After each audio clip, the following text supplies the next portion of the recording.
नमस्कार विद्यार्थी मित्रांनो, आपलं सर्वांचं सहर्ष स्वागत आहे GK2 फॉर मराठी या एज्युकेशनल चॅनलमध्ये. तर पहा, हा आपला 6वा व्हिडिओ आहे. यामध्ये सुद्धा आपण आरोग्य सेवकच्या तांत्रिक क्रमावर आधारित संपूर्ण 40 प्रश्नांची जे आहे सराव करणार आहोत आणि हे संपूर्ण प्रश्न जे असतील ते तुमच्या अभ्यासक्रमावर आधारित आहे. यापूर्वी आपण 5 व्हिडिओ बनवलेले आहेत. त्याला तुमचा चांगला रिस्पॉन्स मिळालेला आहे आणि त्यालाच अनुसरून आपण हे आजचे प्रश्न घेऊन आलेलो आहोत. पहिल्या प्रश्नांपेक्षा हे थोडे वेगळे असतील. यामध्ये पहा, पहिलाच प्रश्न आहे आपला, पृथ्वीच्या पृष्ठभागावर G चे सरासरी मूल्य किती असते? तर आपण विविध G चे मूल्य अगोदर पाहिलेले आहे, पण आज पृथ्वीच्या पृष्ठभागावर G चे मूल्य किती असते हा प्रश्न आहे. तर याचं योग्य उत्तर आहे पर्याय या ठिकाणी पाहू शकता तुम्ही 9.81 मीटर पर सेकंद. यापूर्वी आपण ऑप्शन घेतले होते, पण ऑप्शन या व्हिडिओमध्ये आपण घेणार नाही आहोत किंवा मागील काही व्हिडिओपासून आपण ऑप्शन बंद केलेले आहेत, कारण की IBPS 5 ऑप्शन देते आणि त्यामध्ये जर आपण ऑप्शनचा विचार करत बसलो तर व्हिडिओ हा लंबा होऊ शकतो. त्या कारणाने शॉर्ट व्हिडिओ असणार आहे. काही मिनिटांमध्ये 40 प्रश्न आपण पाहणार आहोत, म्हणून फक्त प्रश्न आणि उत्तर हे दोनच पार्ट यामध्ये कव्हर करूया. तर पहा, पुढील प्रश्न आहे, अवकाश स्थानावर G चे मूल्य पृथ्वीच्या पृष्ठभागावरील G च्या मूल्यापेक्षा किती टक्क्यांनी कमी असते? तर अगोदर आपण पाहिलेलंच आहे की पृथ्वीवर किती असते G चे मूल्य, तर 9.81 मीटर पर सेकंदचा स्क्वेअर. पण या ठिकाणी पहा, अवकाश स्थानावर जर G चे मूल्य पाहिले आपण तर 11% कमी असते. कशाच्या तुलनेत? पृथ्वीच्या पृष्ठभागाच्या तुलनेत अवकाश स्थानावर हे G चे मूल्य 11% कमी असते. त्यानंतर पहा पुढील प्रश्न, 19व्या शतकाच्या शेवटी कोणत्या राजवायूचा शोध लागला होता? तर हेलियम, निऑन आणि ऑर्गॉन या राजवायूचा शोध 19व्या शतकाच्या शेवटी लागला होता. पुढील प्रश्न आहे, आधुनिक आवर्त सारणीचा शोध कोणी लावलेला आहे? तर तो लावलेला आहे हेनरी मोस्लो यांनी. पहा, हेनरी मोस्लो सुद्धा आपण म्हणू शकतो. तर आधुनिक आवर्त सारणीचा शोध यांनी लावलेला आहे. त्यानंतर पहा पुढील प्रश्न आहे, आधुनिक आवर्त सारणीत किती आवर्ते आणि गण असतात? हा MP प्रश्न आहे, वारंवार परीक्षेला विचारला जातो. या ठिकाणी जे आहे 1 ते 7 पर्यंतचे आवर्ते असतात आणि 1 ते 18 पर्यंतचे गणे आपल्याला आधुनिक आवर्त सारणीमध्ये दिसतात. त्यानंतर पहा पुढील प्रश्न आहे, संपूर्ण आवर्त सारणी किती व कोणकोणत्या खंडांनी विभागलेली असते? तर ती असते 4. या ठिकाणी S, P, D आणि F असे त्याचे खंड आहेत ज्याची विभागणी केलेली आहे. तर पहा, इंग्लिशमध्ये तुम्हाला येऊ शकते किंवा मराठीत जर आलं तर असं ते लिहून येऊ शकते. त्यानंतर पहा पुढील प्रश्न, आधुनिक आवर्त सारणीत तळातील 2 श्रेणींना काय म्हणतात? एकदम खाली ज्या श्रेणी असतात त्यांना काय म्हणतात? तर लॅथेनाइड व ऑक्टेनाइड ही त्यांची नावे आहेत. पुढील प्रश्न आहे, बर्फाचे पाण्यात रूपांतर होणे हा कोणता बदल आहे? हा सुद्धा MP प्रश्न आहे आणि हा चुकण्याची जास्त शक्यता आहे. याला भौतिक बदल असे म्हणतात. काही काही वेळेस आपण रासायनिक बदल हे उत्तर लिहू शकतो, पण याचं योग्य उत्तर आहे भौतिक बदल. बर्फाचे पाण्यात रूपांतरित होणे हा एक भौतिक बदल आहे. नंतर पहा, अन्न शिजणे हा रासायनिक बदल आहे. त्यानंतर तांब्यातील विरल नायट्रिक आम्लाबरोबर अभिक्रिया केली असता कोणता वायू तयार होतो? तर तो तयार होतो नायट्रिक ऑक्साईड वायू. हा वायू तयार होतो कधी? तांब्याची विरल नायट्रिक आम्लाबरोबर अभिक्रिया केल्यास. पुढील प्रश्न आहे, पेशीमधील श्वसनादरम्यान कोणती अभिक्रिया घडत असते? तर तिला म्हणतात रेडॉक्स अभिक्रिया. त्यानंतर पुढील प्रश्न आहे, मायकल फॅरेडे यांनी काय शोधून काढले? तर विद्युत चुंबकीय प्रवर्तनाचे नियम कोणी शोधून काढलेले आहेत? मायकल फॅरेडे यांनी हे शोधून काढलेले आहे.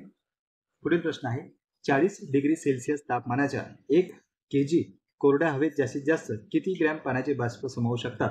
तर एकूण 49 ग्रॅम पाण्याचे बाष्प सामावू शकतात. पुढे पहा, हवेतील पाण्याच्या वाफेचे प्रमाण कशात मोजतात? तर ते मोजतात निरपेक्ष आर्द्रतेमध्ये.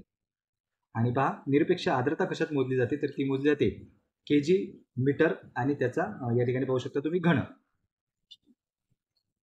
त्यानंतर कार्बन डायसल्फेटचा अपवर्तनांक किती आहे? अपवर्तनांकावर सुद्धा वारंवार प्रश्न येतात. यापूर्वी आपण बऱ्याच घटकांचे अपवर्तनांक पाहिलेले आहेत. यामध्ये आपण पहा, कार्बन डायसल्फेटचा अपवर्तनांक आहे 1.63.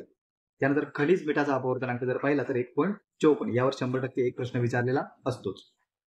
पुढे पहा, अवकाशात दिसणारा इंद्रधनुष्य हा सुद्धा MP प्रश्न आहे. अवकाशात दिसणारा इंद्रधनुष्य हा कोणकोणत्या घटकांना एकत्रित परिणाम म्हणजे कोणकोणत्या घटनांचा एकत्रित परिणाम आहे? तर तो पहा, अपस्करण, अपवर्तन आणि आंतरिक परावर्तन. प्रकाशाचे जे अपस्करण असते, त्यानंतर अपवर्तन असते आणि परावर्तन असते, ह्या तिन्ही घटनांचा एकत्रित परिणाम म्हणजे इंद्रधनुष्य. तर तुम्हाला ऑप्शन असे येऊ शकतात, हे पहिल्या ऑप्शनमध्ये, हे दुसऱ्या ऑप्शनमध्ये, हे तिसऱ्या ऑप्शनमध्ये आणि वरीलपैकी सर्वही येऊ शकतो. तर या ठिकाणी तुम्ही वरीलपैकी सर्व हा पर्याय निवडू शकता. नंतर पहा, बहिर्गोल भिंग व अंतर्गोल भिंग यांचे नाभी अंतर किती असते?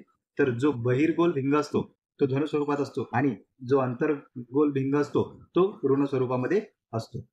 नंतर पहा, डोळ्यामध्ये बुबुळाच्या मध्यभागी बदलत्या व्यासाचे एक छोटेसे छिद्र असते, त्याला काय म्हणतात? तर त्याला म्हणतात डोळ्याची बाहुली. पुढील प्रश्न आहे, मानवी डोळ्यावर अत्यंत पारदर्शक पटल असते, त्याला काय म्हणतात? तर त्याला म्हणतात पारपटल.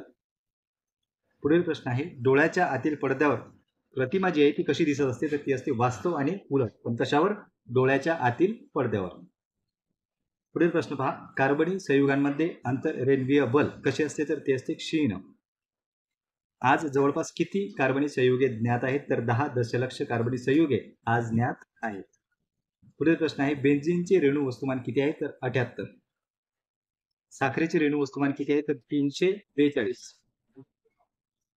शुद्ध इथेनॉइक ऍसिडचा द्रवणांक किती आहे, तर 17 डिग्री सेल्सिअस हा शुद्ध इथेनॉइक ऍसिडचा द्रवणांक आहे.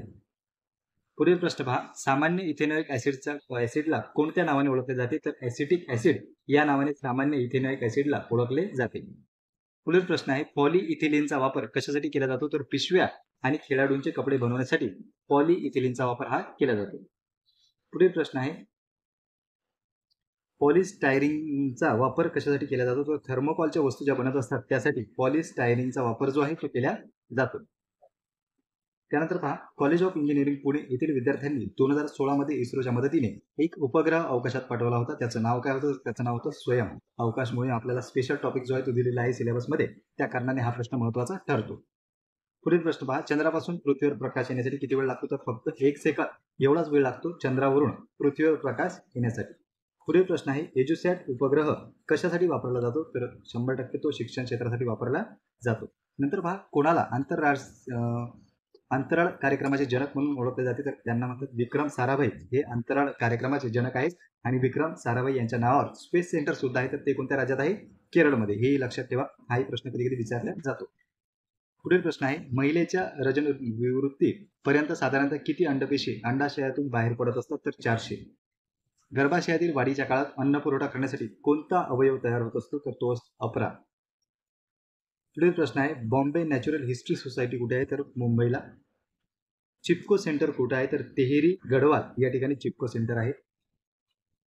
पुढील प्रश्न आहे, जगातील जैवविविधता दिवस हा कधी साजरा केला जातो किंवा कधी असतो, तर तो असतो 22 मेला. तर पहा मित्रांनो, या व्हिडिओमध्ये आपण एकूण 40 प्रश्न पाहिलेले आहेत, जे परीक्षेच्या दृष्टीने अत्यंत महत्त्वाचे आणि वन लाईनर स्वरूपात तुम्हाला विचारले जाऊ शकतात. तर व्हिडिओ कसा वाटला कमेंट सेक्शनमध्ये नक्की कळवा आणि तुमचे काही सजेशन असतील तेही तुम्ही सुचवू शकता.